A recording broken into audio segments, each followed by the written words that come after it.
ನಮಸ್ಕಾರ ಸ್ನೇಹಿತರೆ. ಇತ್ತೀಚಿನ ದಿನಗಳಲ್ಲಿ ಈ ಆಕಾಶದಲ್ಲಿ ಡೂಮ್ಸ್ಡೇ ಪ್ಲಾನ್ ಕಾಣಿಸಿಕೊಂಡಿದೆ. ಇದು ಒಂಥರ ವರ್ಲ್ಡ್ ವಾರ್ ಶುರು ಆಗ್ತೈತಾ, ನ್ಯೂಕ್ಲಿಯರ್ ಅಟ್ಯಾಕ್ ಬರ್ತಿದೆಯಾ, ಇದು ನಿಜಾನ ಕಾಣಿಸಿರೋದು, ಇದರ ಹಿಂದೆ ಇರುವ ಸತ್ಯ ಎಲ್ಲವೂ ಈ ವಿಡಿಯೋದಲ್ಲಿ ಡೀಟೇಲ್ ಆಗಿ ನೋಡೋ ಸ್ನೇಹಿತರೆ. ಫಸ್ಟ್ ನೀವು ಡೂಮ್ಸ್ಡೇ ಪ್ಲಾನ್ ಅಂದರೆ ಏನು ಅಂತ ಫಸ್ಟ್ ನಾವು ತಿಳ್ಕೊಬೇಕು.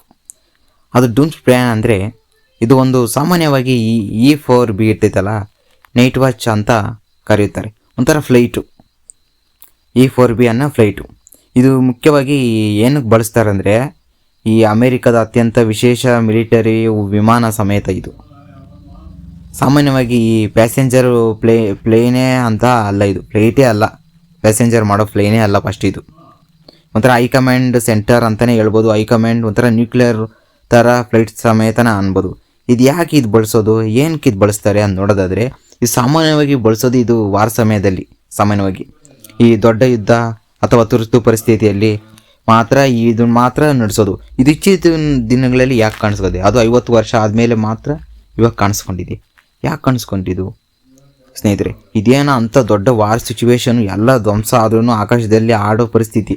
ಇದು ಮೇನ್ಲಿ ಈ ಅಮೇರಿಕ ಅಧ್ಯಕ್ಷರು ಮತ್ತು ಈ ಟಾಪ್ ಮಿಲಿಟರಿ ಕಮಾಂಡ್ಸು, ಟಾಪ್ ಆಫೀಸರ್ಸು ಅವ್ರು ಮಾತ್ರ ಅವರು ಹೋಗೋಕ್ಕೆ ಮಾತ್ರ ಪರ್ಮಿಷನ್ ಸ್ನೇಹಿತರೆ.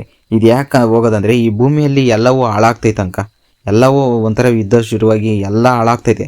ಆದರೆ ಇವರು ಆಕಾಶದಲ್ಲಿ ಆ ಪ್ಲೇನಲ್ಲಿ ಕುತ್ಕೊಂಡು ಇಡೀ ದೇಶವನ್ನೇ ನಿಯಂತ್ರಣ ಮಾಡೋಕ್ಕೆ ಮಾತ್ರ ಇದನ್ನು ಬಳಸ್ತಾರೆ ಸ್ನೇಹಿತರೆ.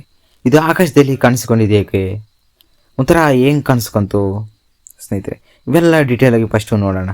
ಇದು ಹೊಸದೇನೂ ಅಲ್ಲ, ಇದು ವರ್ಷಗಳ ಹಿಂದೆ ರೀತಿ ಅರ್ಥ ರೀತಿಯವೇ ಅವೆ. ಫಸ್ಟ್ ನಾವು ಆ ವಿಮಾನದ ಕೆಲವು ಸಮೇತ ಇವುಗಳ ಅಡ್ವಾಂಟೇಜ್ ಕೇಳಿದ್ರೆ ನಾವು ಜಾಸ್ತಿ ಬೆಚ್ಚನೆ ಬೀಳ್ತೀರಿ ಸ್ನೇಹಿತರೆ. ಆ ಥರ ಅಡ್ವಾಂಟೇಜ್ ಸಮೇತ ಆ ವಿಮಾನದಲ್ಲಿದೆ. ಅಮೇರಿಕ ಯಾಕೆ ಇಷ್ಟು ಇದಿದೆ ಅಂದರೆ, ಇದನ್ನು ವರ್ಲ್ಡಲ್ಲೇ ನಂಬರ್ 1 ಸ್ಥಾನ ಮಿಲಿಟರಿ ಬೇಸ್ನಲ್ಲಿ ಅಮೇರಿಕ ಇದೆ. ಅದು ಅಷ್ಟು ಫೆಸಿಲಿಟಿ ಸಮೇತನೂ ಡೂಮ್ಸ್ಡೇ ಪ್ಲಾನ್ ಸಮೇತ ಆಗಿದೆ. ಅದು ಏನೇನು ಕೆಲಸ ಮಾಡ್ತೈತಿ ಫಸ್ಟ್ ಅದರಿಂದ ನಾವು ತಿಳ್ಕೊಂಡು ಹೋಗೋಣ ಸ್ನೇಹಿತರೆ. ಇದು ತುಂಬ ಇಂಟ್ರೆಸ್ಟಿಂಗ್ ವಿಷಯ. ಈ ಡೂಮ್ಸ್ಡೇ ಪ್ಲಾನ್ ಒಳಗೆ ಏನು ಇರ್ತೈತೆ, ಅದು ಯುದ್ಧ ಸಮಯದಲ್ಲಿ ಹೇಗೆ ಕೆಲಸ ಮಾಡ್ತೈತೆ ಎಂಬುದನ್ನು ಫಸ್ಟ್ ನಾವು ನೋಡೋಣ ಸ್ಟೆಪ್ ಬೈ ಸ್ಟೆಪ್. ಇದು ಈ ಡೂಮ್ಸ್ಡೇ ಅಂದರೆ ಒಂಥರ ಎಮರ್ಜೆನ್ಸಿ ಸಿಗ್ನಲ್ಲು. ದೇಶಕ್ಕೆ ಒಂಥರ ಏನೋ ದೊಡ್ಡ ಅಪಾಯ ಬಂದಾಗ, ಈ ನ್ಯೂಕ್ಲಿಯರ್ ವಾರ್ ಆಗಲಿ, ಮ್ಯಾಸಿವ್ ಅಟ್ಯಾಕ್ ಆಗಲಿ, ಗೌರ್ಮೆಂಟ್ ಕೊಲಾಪ್ಸ್ ಆಗಲಿ, ಒಂಥರ ಇದು ಗ್ರೌಂಡ್ನಿಂದಲೇ ನಿಮ್ಮ ಎಮರ್ಜೆನ್ಸಿಯನ್ನು ಸಿಗ್ನಲ್ ಕೊಡ್ತೈತೆ ಇದು ಫಸ್ಟು. ನೆಕ್ಸ್ಟ್ ಏನಂದರೆ ಈ ಪ್ರೆಸಿಡೆಂಟಿ, ಟಾಪ್ ಕಮಾಂಡ್ ಬಾರ್ಡ್ಸು, ಒಂಥರ ಟಾಪ್ ಮಿಲಿಟರಿ ಅವ್ರು ಮಾತ್ರ ಇದು ಪ್ರಯಾಣ ಮಾಡೋದು. ಮೇನ್ ಇವ್ರು ಇರ್ತಾರಲ್ಲ ಅವ್ರು ಮಾತ್ರ ಹೋಗೋದು. ಎಕ್ಸಾಂಪಲ್ ಈ ಅಮೇರಿಕ ಅಧ್ಯಕ್ಷರು, ಡಿಫೆನ್ಸ್ ಸೆಕ್ರೆಟರಿ, ಟಾಪ್ ಮಿಲಿಟರಿ ಏಜೆನ್ಸಿಗಳು ಅವರೆಲ್ಲ ಈ ವಿಮಾನಕ್ಕೆ ಒಂಥರ ಈ ಗ್ರೌಂಡಲ್ಲಿ ಏನಂತ ತುರ್ತು ಸಮೇತ ಏನಾಗ್ತಾಯಿದ್ರೆ ಆ ಫ್ಲೈಟ್ಗೆ ಇವರು ಶಿಫ್ಟ್ ಆಗೋಗ್ತಾರೆ. ಆ ಒಂಥರ ಫ್ಲೈಟ್ ಕಮಾಂಡ್ ಸೆಂಟರ್ಗೆ ಶಿಫ್ಟ್ ಆಗೋತಾರೆ. ಮತ್ತು ವಿಮಾನ ಆಡ್ತಾನೆ ಇದ್ದರೆ ದೇಶ ಪೂರ್ಣ ಕಂಟ್ರೋಲ್ ಆಪರೇಷನ್ ಸಮೇತ ಅವರು ಅಲ್ಲಿಂದನೇ ಮಾಡ್ತಾರೆ. ಆ ವಿಮಾನ ಫ್ಲೈಟಲ್ಲೇ ಮಾಮೂಲಿ ಹಾರಾಡ್ತಾ ಇರ್ತೈತೆ, ಅದು ಮೇಲೇ ಅಲ್ಲಿಂದನೇ ಈ ಮಿಲಿಟರಿ ಕೆಳಗಿರ್ತೈತಲ್ಲ ಗ್ರೌಂಡ್ ಫ್ಲೋರಲ್ಲಿ, ಅವ್ರ ಮಿಲಿಟರಿ ಆಪ್ರೇಟಿಂಗ್ ಎಲ್ಲ ಸಮೇತ ಕಂಟ್ರೋಲ್ ಸಮೇತ ಅವರೇ ಮಾಡುತ್ತಿದೆ. ಅಷ್ಟು ಫೆಸಿಲಿಟಿ ಇದೆ. ಒಂಥರ ಈ ನಾವಿ, ಏರ್ಫೋರ್ಸ್ ಸಿಸ್ಟಮು, ಆರ್ಮಿ ಎಲ್ಲರಿಗೂ ಆರ್ಡರ್ ಸಮೇತ ಅಲ್ಲಿಂದನೇ ಪಾಸ್ ಮಾಡ್ಬೋದು. ಆ ಮ್ಯಾಲ್ ಫ್ಲೈಟಿಂದನೇ ಅವ್ರ ಕಂಟ್ರೋಲಿಂದನೇ ಎಲ್ಲ ಮಾಡ್ಬೋದು. ಮತ್ತು ಇನ್ನೇನು ಯೂಸ್ ಇದೆ ಈ ಫ್ಲೈಟಿಂದ ನೋಡೋದಾದರೆ, ನ್ಯೂಕ್ಲಿಯರ್ ಪ್ರೂಫ್ ಕಮ್ಯುನಿಕೇಷನ್ ಅಂದರೆ ಗ್ರೌಂಡು ಸ್ಟ್ಯಾಟರಿ ಡಿಸ್ಟ್ರಾಯ್ ಆದರೂ ಸಮೇತ ಗ್ರೌಂಡಲ್ಲಿ ಎಲ್ಲ ಡಿಸ್ಟ್ರಾಯ್ ಎಲ್ಲ ಆಗೋಯ್ತು ಅಂದರೆ ಈ ವಿಮಾನದಿಂದ ಕಮಾಂಡು ನಿಲ್ಲೋದಿಲ್ಲ. ಸ್ಟೆಲೆಂಟ್ ಮೂಲಕ ಡೈರೆಕ್ಷನ್ ಕಮ್ಯುನಿಕೇಷನ್ ಸಮೇತ ಮಾಡ್ತಾನೆ ಇರ್ತಾರೆ. ಈ ಸಮೇತ ಇವ್ರಿಗೆ ಸಮೇತ ನಿಲ್ಲಲ್ಲ ಅವರು. ಈ ಇದರಲ್ಲಿ ಗ್ರೌಂಡ್ ಫ್ಲೋರಲ್ಲಿ ಏನೇ ಆದ್ರೂ ಮೇಲೆ ಆಕಾಶದಲ್ಲಿ ಇರ್ತೈತಲ್ಲ ಅವ್ರ ಕಂಟ್ರೋಲ್ ಎಲ್ಲ ಅವ್ರ ಕೈಗೆ ಇರ್ತೈತಿ. ಅವ್ರು ಬೇಕಾದ್ರೆ ಏನು ಬೇಕಾದರೂ ಸಮೇತ ಅವ್ರು ಮಾಡ್ತಾ ಇರ್ಬೋದು. ಆ ರೀತಿ ಇದೆ ಸ್ನೇಹಿತರೆ. ಭೂಮಿಯಲ್ಲಿ ಯುದ್ಧ ನಡೀತಿದ್ರೆ ಆಕಾಶದಲ್ಲಿ ಕುತ್ಕೊಂಡು ದೇಶ ನಡೆಸುವ ವ್ಯವಸ್ಥೆ ಸಮೇತ ಇದು ಮೇನ್ ಪಾಯಿಂಟ್ ಸ್ನೇಹಿತರೆ. ಮೇನ್ ಇದೆ, ಭೂಮಿಯಲ್ಲಿ ಯುದ್ಧ ನಡೀತಾ ಇರ್ತೈತೆ, ಆದರೆ ಅವ್ರು ಆಕಾಶದಲ್ಲಿ ಕುತ್ಕೊಂಡು ಅವ್ರ ಸೇನೆನ, ಅವ್ರ ದೇಶನ ಸಮೇತ ನಡೆಸ್ಬೋದು. ಆ ವ್ಯವಸ್ಥೆ ಸಮೇತ ಇದು ಬಂದಿದೆ. ಈ ಸ್ನೇಹಿತರೆ, ಈ ಡೂಮ್ಸ್ಡೇ ಪ್ಲಾನ್ ಒಳಗಿನ ಫೆಸಿಲಿಟಿ ಒಂಥರ ನೋಡೋಣ. ಇಷ್ಟು ಆಚೆಗಡೆ ಫೆಸಿಲಿಟಿಗಳೆಲ್ಲ ನೋಡಿದಾಯಿತು. ಅದ್ರ ಫ್ಲೈಟ್ ಒಳಗಡೆ ಇನ್ನೇನೇನು ಫೆಸಿಲಿಟಿಗಳವೆ ಅಂತ ಸಮೇತ ನಾವು ನೋಡೋಣ. ಒಂಥರ ಇದು ಒಳಗಡೆ ಈ ಅಮೇರಿಕ ವೈಟ್ ಹೌಸ್ ಐತಲ್ಲ, ಆ ಥರ ಕಾಮನ್ ರೂಮ್ಗಳು ಸಮೇತ ಅವೆ. ಲಾರ್ಜ್ ಡಿಜಿಟಲ್ ಸ್ಕ್ರೀನ್ಸ್ಗಳು ಅವೆ. ಲೈವ್ ಯಾರು ಮ್ಯಾಪಾಗ ಏನು ಲೈವ್ ಹಂಗೆ ನೋಡ್ತಾ ಇರ್ಬೋದು, ಎಲ್ಲಿ ದೇಶದಾಗ ಎಲ್ಲೆಲ್ಲಿ ಏನೇನು ಆಗ್ತಾಯಿದೆ, ಮ್ಯಾಪ್ ಸಮೇತ ನೋಡ್ತಾ ಇರ್ಬೋದು ಡೀಟೇಲಾಗಿ ಏನು ನಡೀತಾ ಇದೆ ಮ್ಯಾಪ್ ಪ್ರಕಾರ. ಒಂಥರ ಎನಿಮಿ ಮೂವ್ಮೆಂಟ್ ಸಮೇತ ಟ್ರ್ಯಾಕಿಂಗ್ ಮಾಡ್ಬೋದು.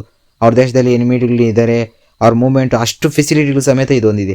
ನಾವು ಇವಾಗ ಬೇರೆ ಅವ್ರ ದೇಶದಲ್ಲಿ ಹೋಗಿ ಬೇರೆ ಎನಿಮಿಗಳ ಸಮೇತ ಏನು ಮಾಡಿದೆ ಅವ್ರು ಟ್ರ್ಯಾಕಿಂಗ್ ಸಮೇತನೂ ಮಾಡ್ತಾ ಇರ್ಬೋದು. ಒಂಥರ ಇಲ್ಲಿ ಕೂತು ಎಂಟೈರ್ ವಾರ್ ಸ್ಟ್ರಾಟಜಿ ಸಮೇತ ಒಂಥರ ಪ್ಲ್ಯಾನ್ ಮಾಡ್ಬೋದು. ಅವ್ರು ಆಕಾಶದಲ್ಲಿ ಇದ್ಕೊಂಡು ಕೆಳಗೆ ಬರೋ ಇಷ್ಟು ಸಿಚುವೇಶನೇ ಇಲ್ಲ, ಕೂತ್ಕೊಂಡು ಅಲ್ಲೇ ಪ್ಲ್ಯಾನ್ ಮಾಡಾಕ್ಬೋದು ಸ್ನೇಹಿತರೆ. ಇನ್ನು ಅಡ್ವಾಂಟೇಜ್ ನೋಡೋದಾದರೆ ಕಮ್ಯುನಿಕೇಷನ್ ಸಿಸ್ಟಮ್, ಒಂಥರ ಸ್ಯಾಟಲೈಟ್ ಫೋನ್ಗಳು ಸಮೇತ ಅವೆ ಒಳಗಡೆ, ಸೆಕ್ಯೂರ್ ವೀಡಿಯೋ ಕಾಲ್ಸ್ಗಳು ಸಮೇತ ಮಾಡ್ಬೋದು, ಎನ್ಕ್ರಿಪ್ಟ್ ರೇಡಿಯೋ ಸಿಸ್ಟಮ್ ಸಮೇತ ಐತೆ, ನ್ಯೂಕ್ಲಿಯರ್ ಟ್ರಾನ್ಸ್ಫರ್ ಫೆಸಿಲಿಟಿ ಐತೆ, ಯಾವುದೇ ಹ್ಯಾಕಿಂಗ್ ಆಗೋದಂತೆ ಸ್ಪೆಷಲ್ ಸೆಕ್ಯೂರಿಟಿ ಸಮೇತ ಇದೆ. ಅದನ್ನು ಯಾರು ಆ ಸಮೇತ ಆ ಸಿಸ್ಟಮ್ನ ಹ್ಯಾಕ್ ಮಾಡೋಕ್ಕೂ ಆಗಲ್ಲ, ಅಂಥ ಸಮೇತ ಸ್ಪೆಷಲ್ ಸೆಕ್ಯೂರಿಟಿ ಸಮೇತ ಅವರು ಅಳವಡಿಸ್ಕೊಂಡ್ಬಿಟ್ಟಿದ್ದಾರೆ ಸ್ನೇಹಿತರೆ. ಇನ್ನೊಂದು ಅಡ್ವಾಂಟೇಜು ನ್ಯೂಕ್ಲಿಯರ್ ಬಸ್ ಪ್ರೊಟೆಕ್ಷನ್. ಈ plan body EMP assistant, nuclear ಪ್ಲ್ಯಾನ್ಸ್ನ ರೇಡಿಯೇಷನ್ ಒಂಥರ ಇದು ಸಿಸ್ಟಮ್ ಮೇಲೆ ಅಫೆಕ್ಟ್ ಆಗಲ್ಲ. ನಾವೆಷ್ಟು ರೇಡಿಯೇಷನ್ ಸಿಸ್ಟಮ್ ಕೊಟ್ಟರು ಅದು ನ್ಯೂಕ್ಲಿಯರ್ ಇದು ಸಮೇತ ಆ ಫ್ಲೈಟ್ ಮೇಲೆ ಆಗಲ್ಲ. ಅಷ್ಟು ಅಡ್ವಾಂಟೇಜ್ ಹೊಂದಿದೆ ಆ ಫ್ಲೈಟ್. ಮತ್ತು ಎಲೆಕ್ಟ್ರಾನಿಕ್ ಕಂಪ್ಲೀಟ್ಲಿ ಶೆಡ್ಯೂಲ್ ಆಗಿರ್ತದೆ ಸ್ನೇಹಿತರೆ. ಇನ್ನು ಇಂಡಿಪೆಂಡೆಂಟ್ ಪವರ್ ಸಿಸ್ಟಮ್ ಸಮೇತ ಆ ಫ್ಲೈಟ್ ಆಗಿದೆ. ಪ್ಲ್ಯಾನ್ಗೆ ಓನ್ ಪವರ್ ಜನ್ರೇಟ್ ಮಾಡೋ ಕೆಪಾಸಿಟಿ ಸಮೇತ ಇದೆ. ಒಂದ್ರ ಮೇಲೆ ಡಿಪೆಂಡ್ ಆಗಲ್ಲ, ಓನ್ ಪವರ್ ಸಮೇತ ಜನ್ರೇಟ್ ಮಾಡ್ಬೋದು. ಒಂಥರ ಗ್ರೌಂಡ್ ಫ್ಲೋರ್ಗೆ ಬಂದು ಅದು ಪವರು ಬೇಕು ಅಂತ ಏನಿಲ್ಲ, ಮೇಲೇ ಸಮೇತ ಅದು ಪವರ್ ಯುಟಿಲೈಸ್ ಮಾಡ್ಕೊಂಡ್ಬಿಡ್ಬೋದು. ಇದರ ಕಂಟಿನ್ಯೂಸ್ ಆಗಿ ಇದು ವರ್ಕ್ ಮಾಡ್ತಾನೇ ಇರ್ಬೋದು ಸ್ನೇಹಿತರೆ. ಮತ್ತು ಇನ್ನೊಂದು ಏನೇನೆಂದರೆ ಇನ್ನು main sleeping cabs, washrooms, medical emergency, small kitchen, food storage, 24/7 stay ಸಮೇತ ಅಲ್ಲೇ ಮಾಡ್ಬೋದು. ಅಷ್ಟು ಫೆಸಿಲಿಟಿಗಳು ಸಮೇತ ಆ ಫ್ಲೈಟು ಬಂದಿದೆ. ಮತ್ತು ಈ ಫುಡ್ ಸರ್ವೈವಲ್ ಸಮೇತ ಒಂಥರ ಲಾಂಗ್ ಲಾಸ್ಟಿಕ್ ಪ್ಯಾಕೇಜ್ ಫುಡ್ ಸಮೇತ ಅದರೊಳಗೆ ಇರ್ತೈತಿ. ಲಾಂಗ್ ರನ್ ಆಗಿ ಸಮೇತ ಫುಡ್ ಸ್ಟೋರ್ ಮಾಡ್ಬೋದು. ವಾಟರ್ ಸಮೇತ ಸ್ಟೋರೇಜ್ ಆಗಿದೆ. ಎಮರ್ಜೆನ್ಸಿ ಮೆಡಿಕಲ್ ಕಿಟ್ಸ್ ಸಮೇತ ಆಗಿದೆ. ಹಲವು ದಿನದ ಆಕಾಶದಲ್ಲೇ ಇರೋ ಕೆಪಾಸಿಟಿ ಸಮೇತ ಇದೆ. ನಾವು ಇಷ್ಟು ದಿನ ಅಲ್ಲ, ಮೋಸ್ಟ್ಲಿ 7-8 ಡೇಸು ಸಮೇತ ನಾವು ಆಕಾಶದಲ್ಲೇ ಇದ್ಬೋದು.